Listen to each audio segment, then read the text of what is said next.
Welcome to Home Organizing for Beginners. I'm Tammy, your home organizing educator. Today's microscopic home organizing topic is this: getting your family to help clean so that you can get started organizing. We're actually not talking about organizing today. Instead, there's this thing that often has to be done before you can even start thinking about organizing your home. For someone who's just starting their home organizing journey, or even someone who's looking for a fresh start, you may need to start with getting your home cleaning under control so that you can move forward, make progress, build momentum, and implement organizing solutions that will last. In this episode, we dive into what the real problem is that prevents your family from helping. I'll share the solution to that problem, why it'll work, and finally, the exact steps you can take to implement it.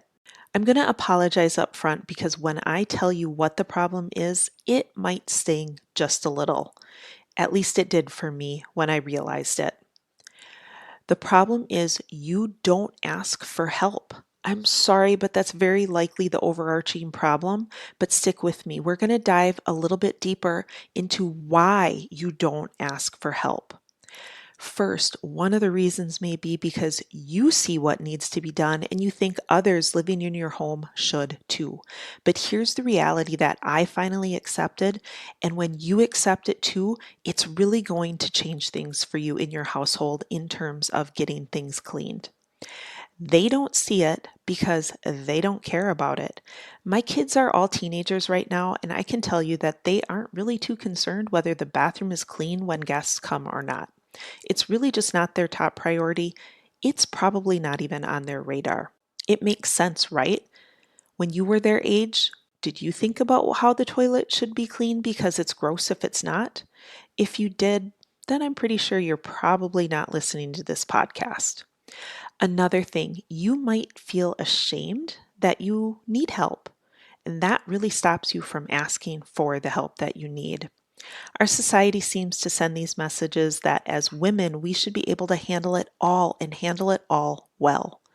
It's just not true, but honestly, it took me till I was in my 40s to figure that out.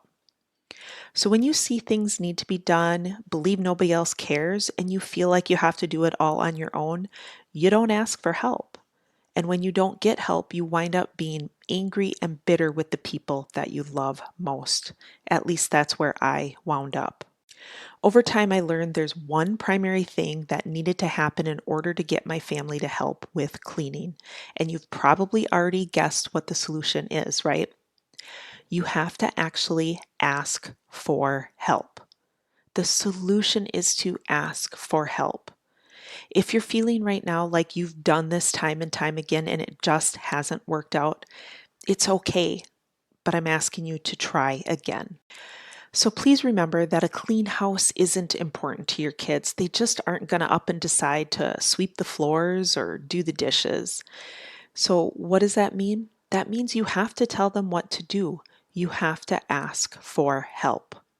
When you ask for help, you're actually delegating, which puts you in the position of managing your household.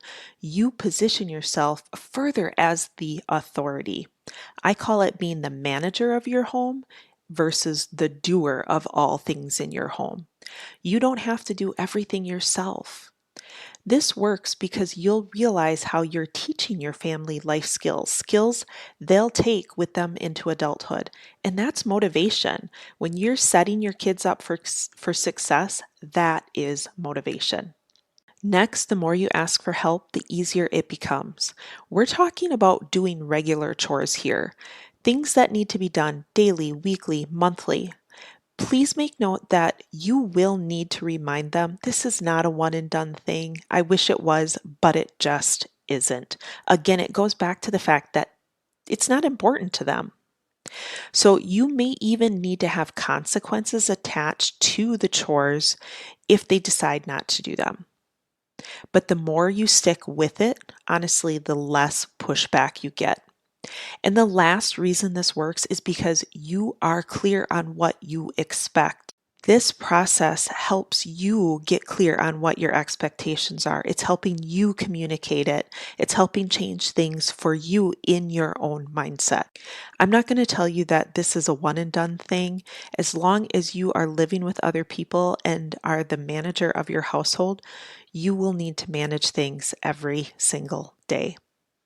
So I've been doing this for some time now, and I'm going to lay out the exact steps that you can do to implement this in your own home. This solution is fairly simple when you break it down. So step number 1, keep this simple by starting with daily chores.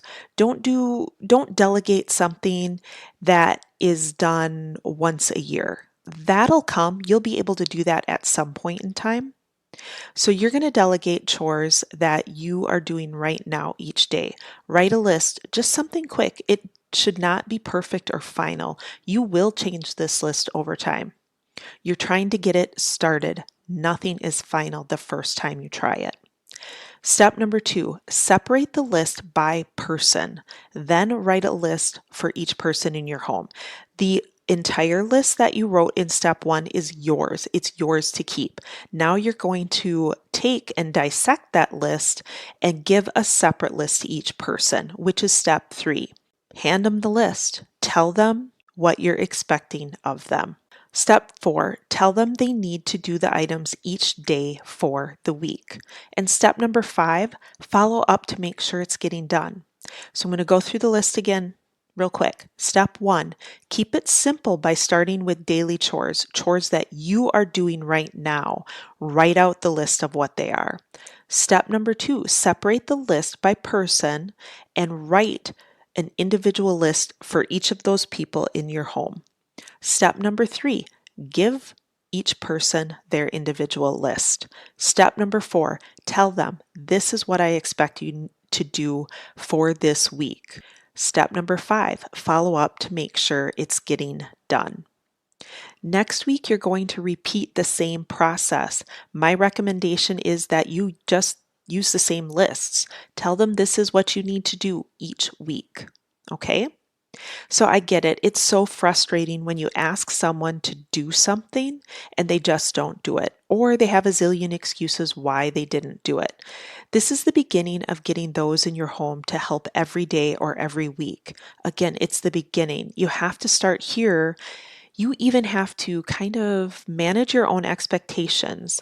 This isn't going to change overnight. There is no magic wand that will suddenly make your kids or your spouse give a hoot about the cleanliness or organization of your home.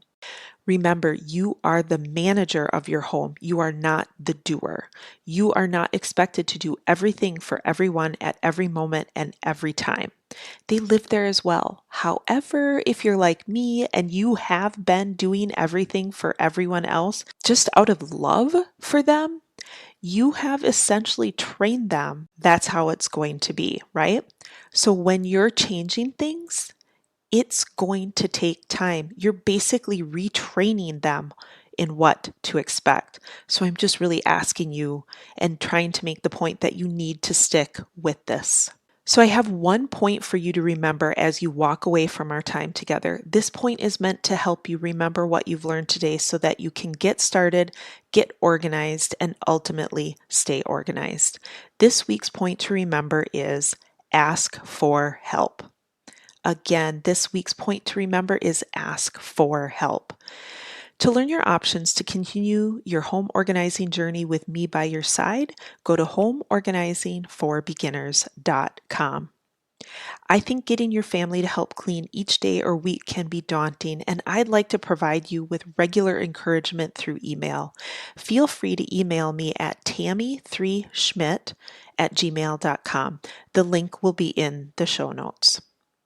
Thanks so much and have a great day. I hope we have the opportunity to get to know each other better.